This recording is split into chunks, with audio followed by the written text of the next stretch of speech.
Je m'appelle Julia Elzein, j'ai fait 2 années préparatoires à l'INSA et je suis apprentie ingénieure en perf-ENI en alternance chez ID Services à Vernon. Ludovic Paris. L'année dernière, j'ai fait un DUT GE2I à l'UT de Cachan et cette année, je suis apprenti chez SKF et je fais la formation performance numérique industrielle à l'IT2I en partenariat avec l'INSA Rouen. J'ai choisi cette formation parce que la cybersécurité m'intéresse beaucoup et vu que l'industrie s'oriente vers l'industrie 4.0, il va falloir sécuriser leurs données, donc ils feront appel à un ingénieur cybersécurité. Elle permet de balayer tous les secteurs de l'industrie et donc ça permet de ne pas s'enfermer à la fin du diplôme dans un seul secteur d'activité. La formation, elle propose au semestre 6 2 branches, le Smart Manufacturing et le Smart Factory. Moi, j'ai décidé de m'orienter vers le Smart Factory parce que c'est une branche qui propose plus de programmation et d'interconnectivité des objets. Le groupe INSA a fait aussi effet lors de mon choix de formation, parce que le groupe INSA, c'est un groupe qui est reconnu, que ce soit mondialement ou en France, et l'INSA Rouen, c'est une école qui est reconnue énormément en Normandie. C'est ce qui a motivé mon choix pour postuler.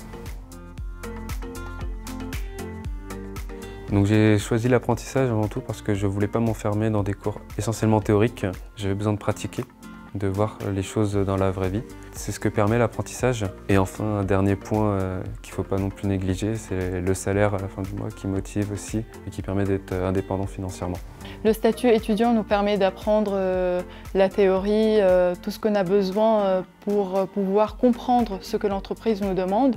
Mais dans le statut salarié ou dans l'entreprise, on apprend plutôt des compétences professionnelles comme l'esprit d'équipe, comment s'imposer, avoir confiance en soi. Les semaines en entreprise, en général, on est encadré par notre maître d'apprentissage qui nous donne des missions, soit des missions courtes, d'une durée de 1, 2, 3 jours, soit ça s'inscrit dans un projet plus long terme.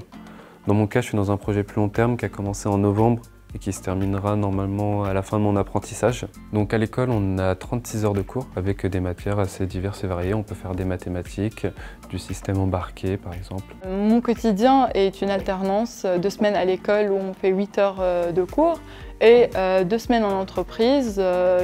Chaque lundi, on a une réunion hebdomadaire dans laquelle on fixe les objectifs de la semaine et puis après, je fais les tâches que j'ai à faire pour mon projet.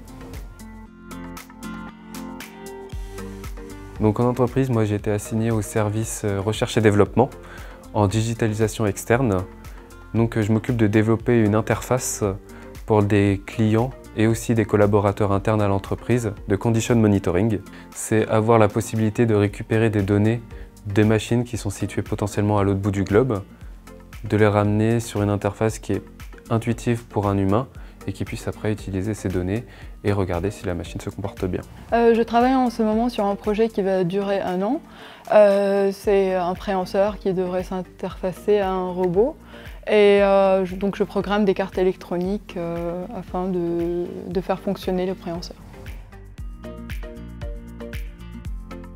Donc dans un premier temps, j'aimerais mener à bien mon projet de promotion. Pour le moment, c'est une association. On aimerait le transformer potentiellement en entreprise. Donc c'est une opportunité professionnelle que je ne me ferme pas. Demain, j'aimerais bien m'orienter vers d'autres secteurs comme l'automobile ou bien changer de statut et devenir ingénieur commercial.